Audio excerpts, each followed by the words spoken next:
La PS a le plaisir d'accueillir aujourd'hui M. Boualifi, président de la Fédération algérienne de basketball. M. Boualifi, bonjour. Merci d'avoir accepté notre invitation. Tout d'abord, c'est moi qui vous remercie. C'est un grand honneur pour moi d'être parmi vous. Et surtout, je remercie l'agence APS pour tous les efforts qu'elle est en train de faire pour le développement de toutes les disciplines sportives. Merci. M. Boualifi, l'actualité du basketball algérien en ce moment, c'est l'élimination de l'Algérie, la sélection nationale A de l'Afrobasket 2015. Vous avez déclaré récemment dans la presse que l'Algérie va être repêchée grâce à une wild card. Est-ce que vous pouvez nous donner plus de précisions sur ça? Effectivement, moi je ne considère pas que c'est un repêchage parce que le dernier congrès qui a eu lieu en Espagne et la réunion qu'on a tenue avec la Fédération africaine, il a été clairement expliqué qu'il va y avoir 2 qualifiés par zone.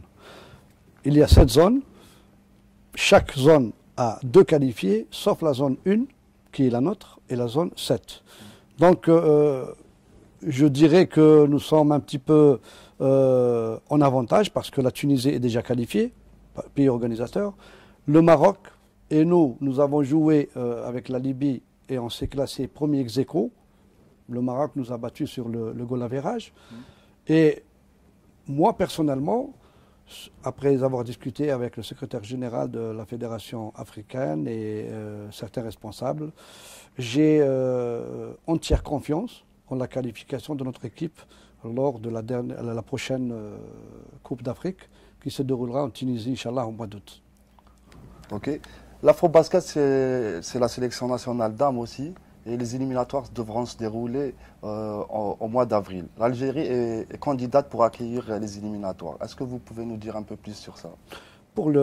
C'est les mêmes objectifs qui sont fixés avec l'équipe nationale dames. Je vous fais un petit rappel parce que peut-être que les gens ne se rappellent pas ça. L'Algérie n'a pas participé au championnat d'Afrique depuis près de 8 ans. 8 à 10 ans. Donc nous avons tout fait pour relancer cette activité au niveau africain. Inch'Allah, en 2013, nous avons participé en garçons et nous avons participé également en filles. Maintenant, nous connaissons un petit peu notre niveau.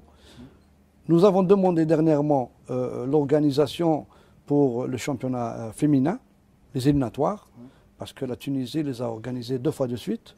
Donc normalement, c'est l'Algérie qui va organiser d'ici la fin avril. Entre le 15 et le 25 avril, il va y avoir normalement la qualification, je dirais, d'un pays. Et dans ce pays-là, la Tunisie s'est retirée officiellement. Il nous reste le Maroc qui vient de créer son équipe et qui a également demandé l'organisation. Nous avons discuté avec FIBA Afrique pour nous octroyer à nous, en priorité, l'organisation de ce tournoi, Inch'Allah. Donc, qui se déroulera fin avril. Fin avril, entre le 20 et le 25-26. Voilà. Le basket algérien aussi, c'est les clubs algériens. Dernièrement, le GSP et le CS Constantine ont raté une qualification pour la phase finale du championnat d'Afrique des clubs. Est-ce que vous pensez que les clubs algériens régressent un peu au niveau africain? Non, je ne dirais pas qu'ils régressent. Il ne faut pas comparer certaines choses. Les équipes algériennes actuellement n'ont plus le niveau. Le basket n'a plus le niveau d'avant. Les gens pensent à 2002, 2005, où on a participé au championnat du monde. La génération qui a donné un bon coup pour développer cette discipline, elle a disparu maintenant. Et malheureusement, ce qui se passe en Algérie, dans toutes les disciplines, pas uniquement au basket, vous voyez les résultats qu'il y a. Qu'est-ce qui s'est passé? Nous avons oublié la formation. Nous travaillons qu'avec des seniors, que ce soit en football, dans basket, dans d'autres disciplines. Peut-être qu'on dira que seules les disciplines individuelles sont un petit peu sorties des lots, parce que c'est elles qui nous ramènent des médailles. Mais les sports collectifs, il y a un abandon total de la part des clubs dans la formation. Mais ça, également, ça a un motif, des raisons. Les raisons, tout d'abord, les clubs sont dans des difficultés financières et matérielles très importantes. vous voyez qu'un club n'a même pas où s'entraîner. Normalement, un club doit s'entraîner 5 fois par semaine. Et je dirais que c'est des clubs semi-professionnels, si ce n'est professionnel, parce que les joueurs sont payés. Et quand vous voyez un club de grande envergure donner une seule séance par jour de 1 heure, 1 heure et demie, alors qu'au niveau international, un joueur doit s'entraîner au moins 5 à 6 heures par jour. Donc tout ça, c'est répercuté sur un petit peu la prestance des clubs, les clubs qui ont participé au dernier championnat d'Afrique. Nous avons eu l'honneur d'être contents parce qu'on a repris également les clubs au niveau du championnat d'Afrique. Constantine, il y a 1 année et demie, a participé, elle a pu être aux 5e place, mais avec la participation de joueurs étrangers. Au niveau local, je vous le dis, je le répète, si les clubs ne s'investissent pas dans la formation, on ne pourra pas aller loin parce que nous sommes en train de faire le travail des clubs. Nous sommes en train de faire des regroupements pour les U12, U14, U16 et U18. Alors ce n'est pas le travail de la fédération. C'est les clubs qui doivent former le joueur et la fédération le prendra en charge dès qu'il est sélectionné et lui donner le plus qu'il faut. Voilà un petit peu la situation de notre discipline. En parlant de formation, la fédération algérienne a signé un contrat de partenariat avec la fédération française en 2014. Qu'en est-il de ce contrat de partenariat? Oui, effectivement, nous avons signé avec la fédération française un protocole qui est champion d'Europe, qui est vice-champion. Le basket français, maintenant, est au top niveau, parmi les meilleurs du monde. Hein. Nous avions également un accord avec les Américains à un certain moment, mais nous avons vu, après une analyse, que ça ne nous apportait rien. L'histoire du one-on-one, où on venait faire 3 jours, 4 jours avec les gosses, ça ne nous donnait rien, on dépensait de l'argent pour rien. Donc nous avons décidé, pour la proximité de ce pays à côté de nous, la langue également nous aide énormément, et c'est parmi les meilleurs au monde. Donc ce protocole d'accord va nous permettre, il a commencé déjà à être appliqué, faire la formation des entraîneurs, faire la formation des arbitres, et également faire des échanges. Quand on organise des grands tournois, on peut inviter des équipes françaises qui peuvent venir. Et le dernier contact que j'ai eu, ça fait à peine 1 semaine avec le président de la Fédération française, c'est qu'on doit mettre en place un nouveau plan d'action pour l'année 2015. Inch'Allah, cette année, je compte envoyer des entraîneurs en France. C'est-à-dire, pour des stages de formation, voilà, pour la formation, pour qu'ils puissent voir sur le terrain comment s'entraînent des clubs professionnels et avoir une idée un petit peu sur place. Nous allons arrêter un programme d'action. Le DTN français va venir sur invitation de la fédération. Il va faire un programme avec notre DTN. Inch'Allah, ce sera la même chose pour les arbitres également, où nous devons faire un grand travail. Nous avons d'énormes difficultés, je vous le dis, en moyens humains. C'est-à-dire que ce soit les entraîneurs et l'arbitre lui-même est un maillon de la discipline. On ne peut pas développer une discipline en laissant de côté les arbitres. Donc nous sommes en train de tout faire et vous savez que ce n'est pas en 2 ans, 2 ans et demi qu'on peut développer une discipline. Nous sommes en train de faire ce travail de base et même demain, si on n'est pas là, les gens qui vont venir, ils vont trouver une assise pour continuer à travailler. En parlant du staff technique, la direction technique nationale a engagé M. Filali pour driver l'équipe nationale. Est-ce que M. Filali restera à la tête de l'équipe nationale dans le cas où ils seront qualifiés pour l'Afrobasket? Mais bien sûr, vous savez, nous ne sommes pas comme le football. Il ne faut pas que les gens réfléchissent au football. Où vous voyez un petit peu la mascarade qu'il y a au niveau des clubs de football. Chaque semaine, on change un entraîneur. Nous avons engagé M. Filali et son adjoint. Nous avons signé un contrat jusqu'à la fin 2015, après les Jeux africains, les Jeux arabes et le championnat d'Afrique. On fera un bilan. Si c'est positif, nous continuerons à travailler. Si les objectifs ne sont pas atteints, nous prendrons la décision qu'il faut. Mais nous avons joué 3 matchs. Nous avons tous joué 3 matchs officiels. Exactement. Nous en avons gagné 2. Nous avons perdu 1. Comment voulez-vous qu'on change le SAF? Les gens qui sont en train de penser à cette solution, je pense que, vous savez, il y a beaucoup de gens qui lancent ces rumeurs pour essayer de déstabiliser un petit peu le staff technique, etc. Mais nous avons entière confiance en nos entraîneurs. Ils continueront à travailler. Nous allons également rajeunir l'équipe. C'est une orientation que j'ai donnée ce matin même au staff technique. Il faut rajeunir l'équipe et la préparer pour les échéances futures. Monsieur Bouhalifi, lors de votre élection en 2013, vous avez prôné la relance du basket féminin. Cette saison, la fédération a lancé le championnat national dames, mais avec cette équipe. Qu'est-ce que vous avez à dire à propos de ce championnat? Eh bien, de toutes les manières, c'était dans mon plan d'action. J'ai promis de lancer un championnat féminin et d'essayer d'élever le niveau. Nous avons 7 équipes. Nous devions démarrer avec 10.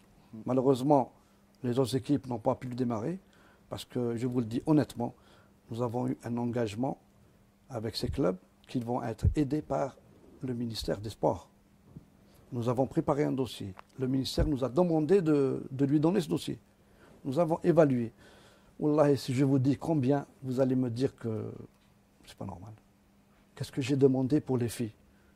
On devait leur assurer les transports, hébergement et restauration lors des déplacements. On a demandé 1 million de dinars par club. Pour l'année, pas par mois. Malgré ça, il n'y a pas eu de suite. Nous avons fait la même chose pour les garçons, pour essayer de les pousser à faire la formation. Quand je demande à un club de s'occuper de la formation, quelle est sa réponse?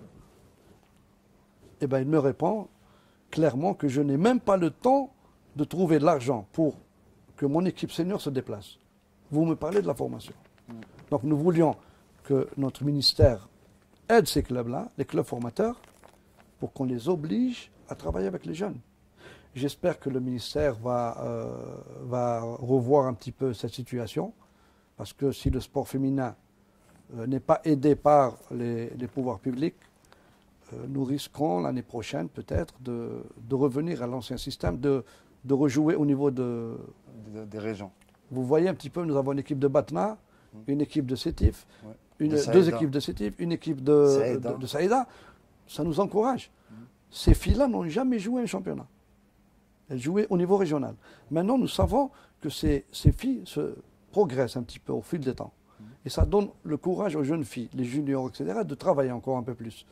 Donc, j'espère que le ministère va se pencher sur le sport féminin. Et Inch'Allah, le 8 mars, qui sera une journée de la femme, peut-être que le ministère va nous donner une information positive. Très bien. En parlant de jeunes catégories, la DTN a relancé cette année les U12, les U16, avec des anciens joueurs comme entraîneurs à l'image de Harouni, de Sahraoui. Maintenant, les U18 féminins ont fait une belle participation à l'Afrobasket des U20.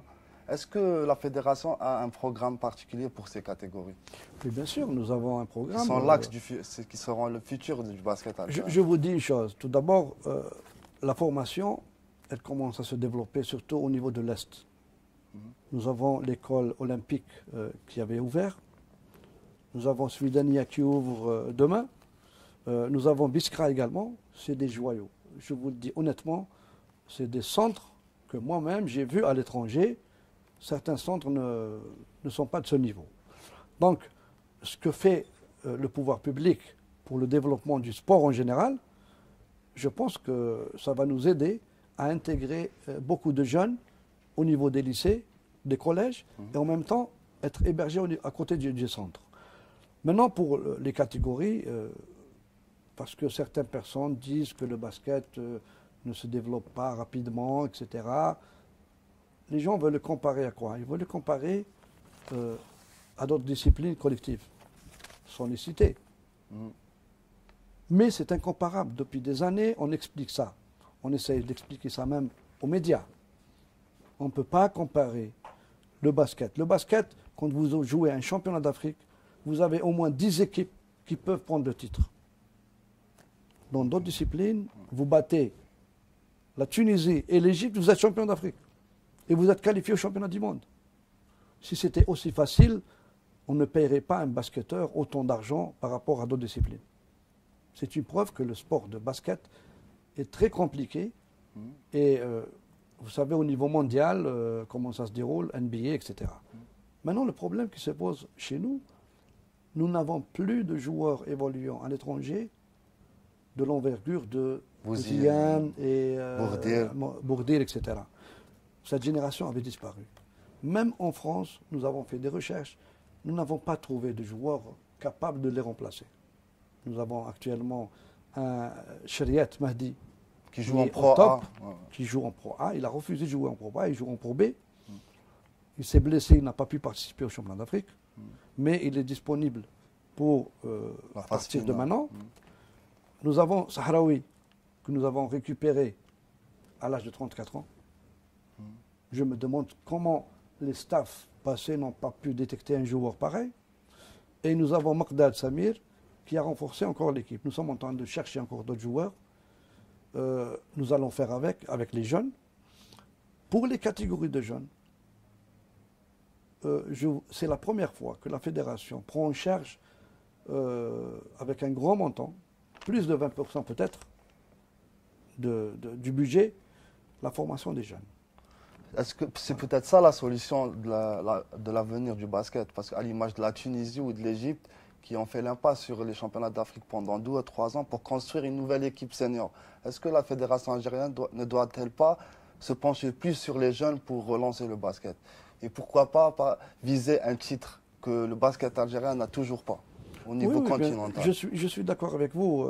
Je ne vous cache pas qu'après la dernière participation, nous n'avons pas pu prendre cette décision dont vous parlez, parce que tout d'abord, on n'a pas participé pendant 10 ans. Exactement. Il fallait rentrer dans le milieu africain, voir quel est notre niveau, et je pense que la dernière participation, notre équipe n'a pas été ridicule. Nous avons perdu contre le Maroc alors que nous avions le match. Nous avons battu le finaliste. Nous avons battu l'Égypte qui est finaliste. C'est-à-dire que nous avons des capacités de jouer le basket. Maintenant, cette deuxième participation, Inch'Allah, qui va avoir lieu en Tunisie, va nous donner un aperçu. L'objectif, c'est d'améliorer un peu plus notre classement. Pour vous rappeler uniquement la différence entre le basket et les autres disciplines, la Tunisie, qui était champion d'Afrique en 2011, elle était championne d'Afrique. À Madagascar. Le dernier championnat d'Afrique qui s'est déroulé en Côte d'Ivoire, elle s'est retrouvée 9e. Donc vous savez que quelqu'un qui est en première place, il peut la perdre après 2 ans. On a bien réfléchi sur la situation des équipes nationales, mais nous ne pouvons pas dissoudre l'équipe nationale. C'est elle qui doit donner un exemple pour les jeunes. Donc nous travaillons avec les jeunes, c'est notre objectif principal, et notre équipe nationale, nous essayons de l'améliorer. Nous allons créer, Inch'Allah, incessamment l'équipe B également, pour intégrer les jeunes de 20 ans, 21 ans, 22 ans au niveau de cette équipe, qui sera le réservoir de l'équipe A. Monsieur Boualifi, merci d'avoir répondu à nos questions et à très bientôt. Merci. Je vous remercie.